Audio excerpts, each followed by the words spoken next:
Alexandria leading. Back to Tommy Pedersen, right side along the baseline. Now he jumps, now he shoots. He hits it from the right side. Stay with us.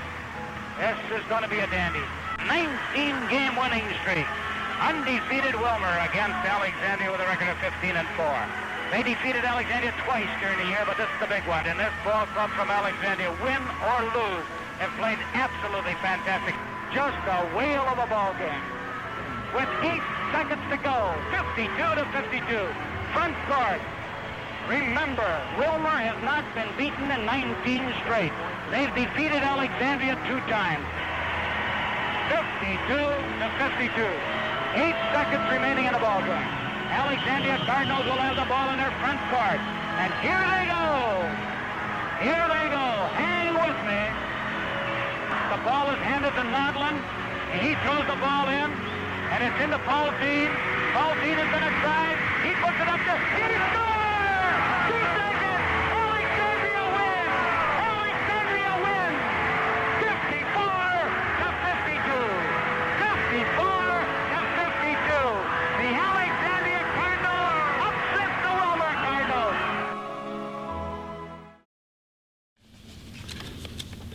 The voice of Capisciati, voice of the Cardinals from 1949 to 1985. It's always great to hear his voice, and I'm sure some of you are wondering who Capisciati is, but he was the voice of the Cardinals for a long, long time, and very instrumental in getting started with the Alexandria Cardinal Foundation. And we welcome all of you to this year's Capisciati Cardinal Invitational and Cardinal Foundation Golf Tournament, the 18th tournament that we've had honoring different individuals who have been involved in Alexandria sports. And this year's nominee is really well known in Cardinal sports and has been here for a long time and has done a great job with Cardinal girls basketball, Wendy Kohler. Wendy, congratulations to you for being nominated as this year's nominee for the Cardinal Foundation Golf Tournament. It's a real honor for us to have you. Well, thank you, Dave. The honor is truly mine. When I just glanced at that list again, I feel very humbled, and I feel, so proud to represent, Cardinal athletics, and looking at all those great people that have been honored before me, I'm truly humbled. It is really a great list of people that have been involved with Alexandria athletics activities, the school in many different ways, and we just keep coming up with, there's a lot of people that could be nominated and picked for this, and we're so happy to have you this year. Thank you, Dave. Let's talk about Wendy Kohler and her career, and let's go way back to the days at Bertha Hewitt. Talk about Bertha Hewitt. Bertha Hewitt was a great place to grow up. It was a lot of fun there. My parents had 4 girls, in an era where Title IX was just bursting onto the scene, and so they had 4 tomboys that couldn't wait to join the movement, so to speak, and it was just so much fun there. The teachers and the activities and the coaches that really got things off the ground back then. It was just a lot of fun to be able to participate and be on some of the first teams to participate when girls deemed equal to our male counterparts. So it was a great place to grow up, and certainly a lot of fun to be involved in a lot of activities as well. What activities were you involved with in high school? Well, definitely, we were all 3-sport athletes, volleyball and basketball and track and field. We hadn't had fast pitch softball yet, but we played that in the summer. And then the arts, the band, choir, the drama club, all the musicals, pretty much you name it, we were all involved and really active in just the extracurricular, co-curricular part of Bertha Hewitt High School. First, second, third, or fourth? Which were you? The oldest, the youngest, in no, between? I was third. Yes, my sister Kim, my sister Tammy, then me, and then my sister Stacy. So we, like I said, we kept our parents busy, and it was really great because they didn't miss any activities, and that's when things were fairly new. And I know some of my friends growing up, their parents didn't come to everything because I'm not quite, it was new. But our, Chuck and Marge, they came to everything, and I think we're, really supportive of us, as far as, female athletes and being involved in the school. Well, I know, I remember Chuck, and of course I've seen Marge even this year still coming to ball games and still involved. And I asked you before we started this interview if they ever missed a game, whether it was high school, college, even Alexandria games. They come to all the Alexandria games and follow the girls that you're coaching now. Oh, definitely. They've seen every Alexandria Cardinal girl play for the last 35 years, and they were just love to come to the games. And my dad's no longer here anymore, but my mom, when she can, she comes to all the home games, and she loves it. She could tell you, she remembers all the girls, and she's pretty smart too. She's not afraid to throw her 2 cents in and give a few coaching tips here and there as well. Well, and I'm sure Chuck is still watching from above. Yeah. and everything else too. He wouldn't miss it. From high school, you went on to Moorhead State. Talk about your career there. Right, went to Moorhead State and played basketball for the Dragons for 4 years, and as well as 2 years of fast pitch softball. That got to be a little much, so the last 2 years just concentrating on getting my degree and playing basketball for the Dragons. And so those are some fun times. I played with Deb Hertwig from Alexandria, a really fantastic point guard here from Alex. I played under John Holston, and we had a nice team, went to the regionals and lost in the second round of regionals to Southwest Missouri State. But we had some good teams my last 2 years, and it was a great experience there. Then you came to Alexandria in the fall of 1983 and started a career here. Talk about your career. Let's talk about your teaching first. What were you involved with in teaching when you started here? Well, I remember when I was just about ready to go back to Moorhead and get my master's degree when the phone rang, and it was Dave Strand. And he was my supervising teacher for student teaching, and he said, "Wendy, do you have a job yet?" And I said, "I don't." And he said, "Would you like one?" And I said, "I do." And so I came to Alexandria and interviewed, and there was Wayne Elton and several other people that were there, Dave Strand, and I ended up only being 40%, and that's kind of the joke now. Wayne and I joke about it, but I went from 40% to about 100% right after Christmas. Ended up teaching elementary physical education for my first, for quite a few years, and then ended up getting into the high school and coaching as well. So, I was just really fortunate, I feel, to end up in Alexandria and be here my entire career. Well, when you started coaching here, or when you started teaching here and everything, you got into coaching right away, and you coached several different activities. The second year you were here, you got into being the head girls basketball coach. I think it was, the second year I was here. I ended up taking over the program and with Bob Kniff and Tim Zupfer, and it was, it was kind of scary at first when you think about it. You were only 5 years older than the girls that are on your team, but I remember my dad saying, I was like, "Dad, I'm not sure I should do that." And he said, "Just remember, you always know more than the girls do." And then I thought, well, okay, well, let's go. And I've been here ever since, and so it's been quite the journey. It has been quite a journey, and it's been quite a successful journey. And I know that coaches always say, well, we had good kids and everything else. Somebody has to lead the kids, and you've led the kids for 35 years, and you've led them well. You've really had a great career here. Well, thank you, Dave. I appreciate that. But I'd be foolish to think that all of this happened just, obviously, like you said, it isn't all just because of me. There's been so many people that have been in the trenches building Cardinal girls basketball and making it what it is today. All the amazing assistant coaches that I've had, gotten a chance to work with, and everybody has had a lot of longevity, and I think that's really important in building a program, and consistency for the girls. And it's just been, a lot of fun working with all the different coaches and athletes over the years. And it's gone, in some ways, it's really gone fast, but I've enjoyed every minute of it.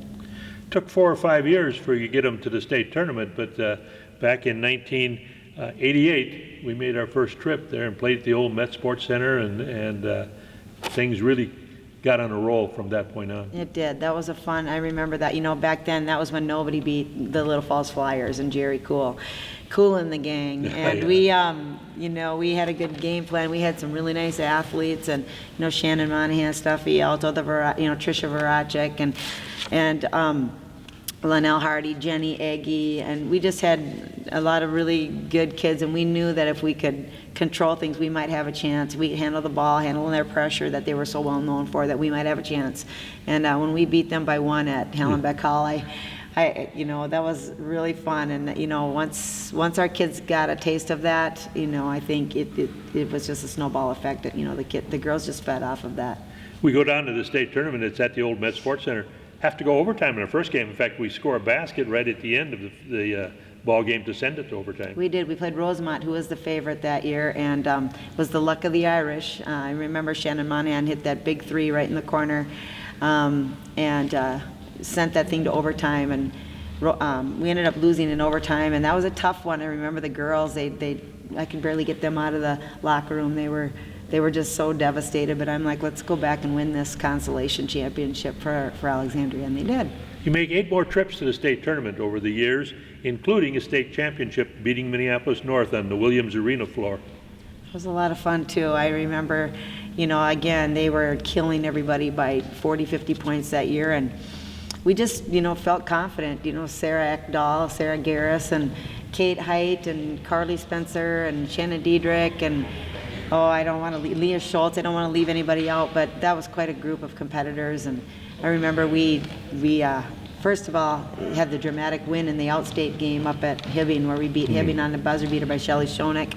And then we, after that, we ended up getting to Williams Arena and got to the championship game and just battled it out, and that was so much fun. And I remember with about 9 seconds to go, Bob Kniff said, "I think we're going to win this, Coach."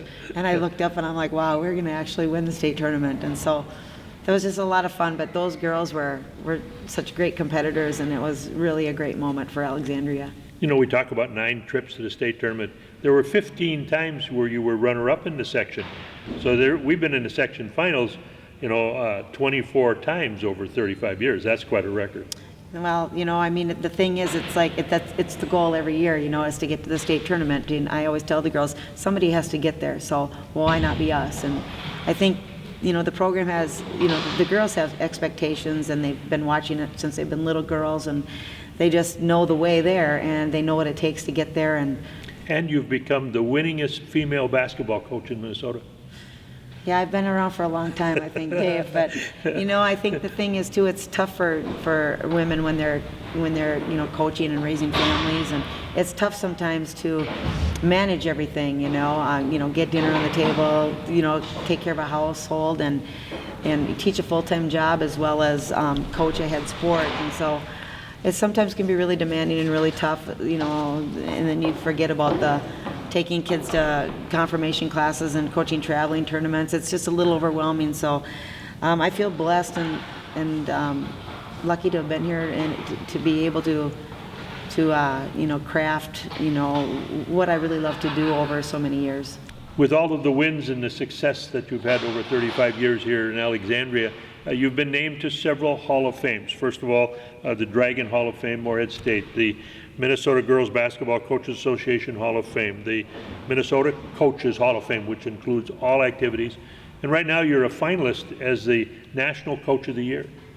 It's a little overwhelming, and I think the thing that just, keeps coming back to my mind is just, I don't see or remember those kinds of things. I just see all the faces of 35 years of all the girls that I've been able to establish relationships with, and just the world they're growing up in. They need what extracurricular, co-curricular activities provide for them, and I think that's what I'll remember more than I'll remember all of the awards. The awards are nice to be, I guess, recognized for things, but like I said, I'd be foolish to think that I definitely accomplished any of that by myself, and so I just will look back and always remember the relationships and the faces.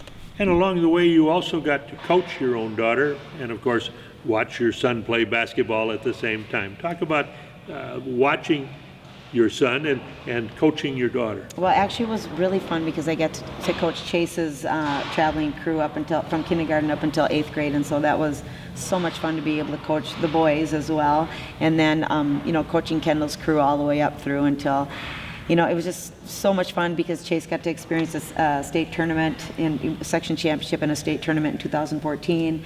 He was the last class to graduate from Jefferson High School, which is he's proud of, and that was really great, you know, to be able to watch those boys play so well down at Williams Arena, and then also to be able to have Kendall go through the program, and there was just so many great moments with her and all of her classmates and the coaches, and you know, Julie and all of her friends that grow up in your home, you know, to be able to go to the state tournament with them as well, and to experience that with Kendall, to you know, the excitement of accomplishing that goal of getting to the state tournament with her friends was really some great moments as well. I mean, that to me was just really a great memory for me to have it with all the coaching memories. If you look back, is there one accomplishment, one game, one something that stands out above everything else? I think that's a hard question, and I understand, and I know that, but is there maybe one or two things that really stand out? I think the biggest thing that stands out to me, first of all, is practices. I love practices and all the fun things that happen in practices. And I could think back and just laugh. There's been so many great moments in practices they're very intense and they're very difficult, but yet they're so much fun. I love practices, but you know, certainly all the section final games and the disappointments and the heartache, but yet the thrill of when you win a section championship. Going to state for the first time was just amazing, and then winning the state tournament was great, you know, and such an exhilaration, you know. And then, you know, just the different moments, Kendall's senior year, you know, being able to get to the state tournament, and then, you know, 2 years ago when we hit that buzzer beater at Morris to send Fergus home, and we went down to the state tournament. All those games were just so much fun to see the girls just be able to, you know, they come into your program as girls, and I think they leave as young women, and I think all those things, you know, it's just so overwhelming to pick one, but I think, I said more than one obviously there, but just the whole journey has been just such a fun ride for myself and all the coaches. The journey is changing a little bit. You retired from teaching last spring, and now you're just coaching. How much longer? As you look ahead, what's ahead for Wendy Kohler? Oh, the $1 million question. Yeah. I call it semi-retired because when you're coaching, it's definitely a full-time job. I feel like I gave up one full-time job and I still have another one. But it's just, you know, the kids have such tremendous work ethic, and it's just so much fun to come to practice and all the time they put in the off season, and just to see their excitement and you know, when I just decide that it's time to let someone else do it, you know. The program's in great shape, you know, and we have so many beautiful young athletes coming up. They're excited to play ball and represent Alexandria. So I guess I really can't answer your question. Kendall's playing at Northern State right now. As long as I can get to her games, you know, we've been able to make things work. So I really don't know. I guess it would be just like anyone else. You can't really put a time on when you're going to be done. It's just when I feel like it's just time to let somebody else take over the program and keep things going for Alexandria Cardinal girls basketball.